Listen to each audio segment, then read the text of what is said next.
as you can see from my shirt, life is better in the mountains.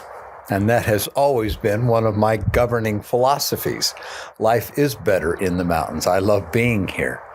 Hello, everyone. It's Glenn Rawson, and I thought I would just share something with you for this week in preparation for your Come Follow Me, just an interesting historical detail. In section 41 of the Doctrine and Covenants, verse 9, this week in our study, we'll be talking about Edward Partridge being called as the first bishop of the church. If ever there was a man in church history who was one of our unsung heroes, it's probably Edward Partridge. I mean, today we remember, of course, Hyrum Smith.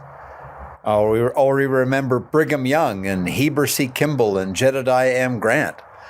But Edward Partridge was before any of those three. He was there before them. The difference? He died young. And so today, most people don't know anything about him, but he is one of our heroes. Let me tell you the story. Edward Partridge was born August 27th, 1793, in Pittsfield, Massachusetts, to William and Jemima Bidwell Partridge. He came from a lineage of such prominent men in the Connecticut River Valley that they were called the River Gods. So he came from a distinctive lineage. He learned the trade of a hatter, and in 1817, he went west and set up prospering operations in Painesville, Ohio. In 1819, he married Lydia Clisby, and together they would have 7 children. Now, Edward became very prosperous. He made beaver felt hats. He owned property. He was a prosperous individual.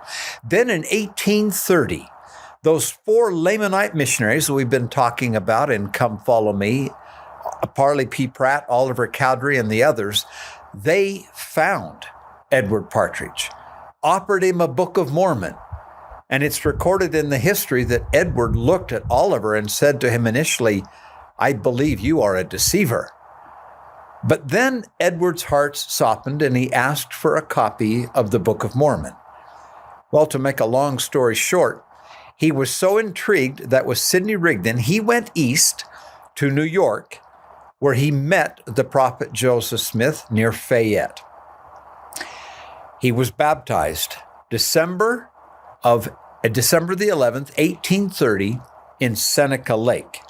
He remained there for a time, and finally, by February the 1st, 1831, Edward had returned to Ohio, taking with him the prophet Joseph Smith. He had only been home, as it were, 4 days, when there came that startling revelation, section 41, calling Edward to become the first bishop of this dispensation.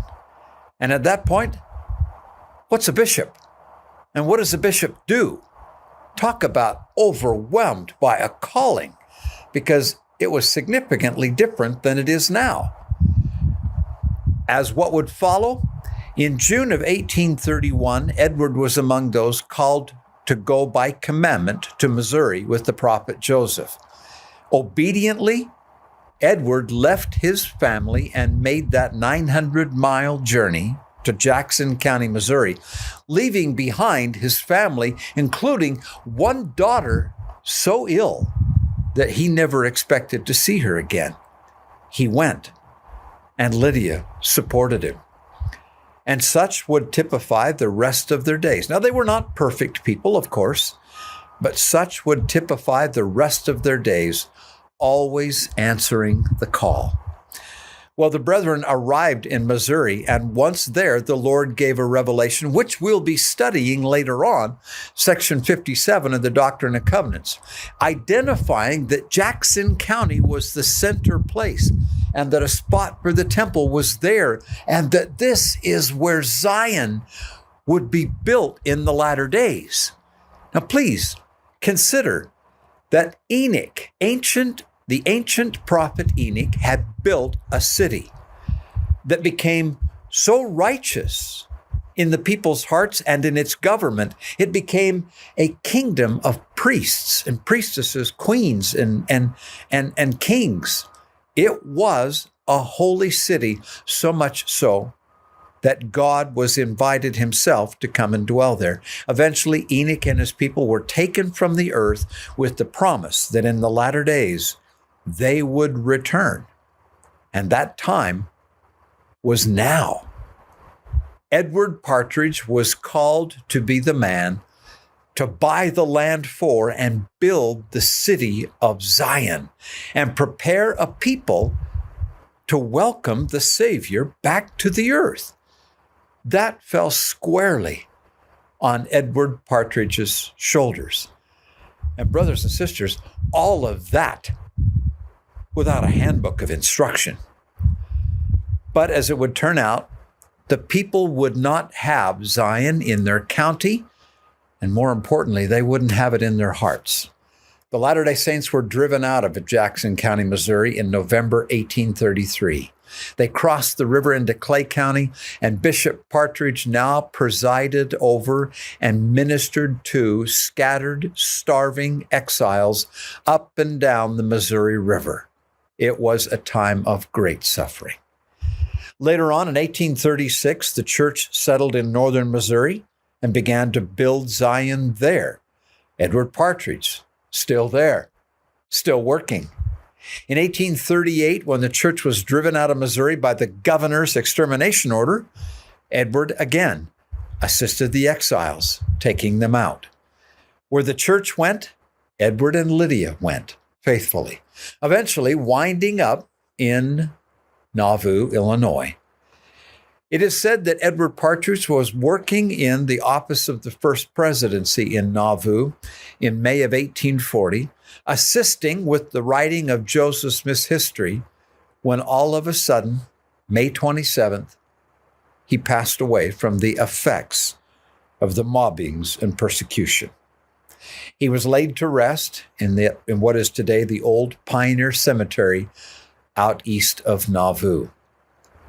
Significantly to me, Edward Partridge began his career in the church as a wealthy man, a prosperous businessman, and he gave it all to the cause. He died poor at the age of 46, having wasted and worn out his life in the building up of Zion. And I say that again, having wasted and worn out his life in the building up of Zion. Therefore, the next time you sing these words, remember the significance of them and the man who wrote those words. Here they are. Let Zion in her beauty rise, her light begins to shine. Ere long her king will rend the skies, majestic and divine. The gospel spreading through the land, a people to prepare to meet the Lord and Enoch's band, triumphant in the air. Ye heralds, sound the golden trump to earth's remotest bound. Go spread the news from pole to pole in all the nations round, that Jesus in the clouds above, with hosts of angels too, will soon appear his saints to save, his enemies subdue. That glorious rest will then commence, which prophets did foretell, when saints will reign with Christ on earth and in his presence dwell.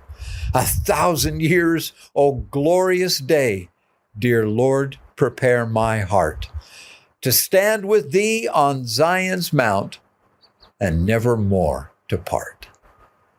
I believe the Lord did just that. Prepared the mighty heart of Edward Partridge. He would go down in history in our Revelations referred to as one mighty and strong. And indeed he was. Edward Partridge, this week in Come Follow Me, first bishop of the church. It is well that we would go and do the same as him. Have a great day, my friends.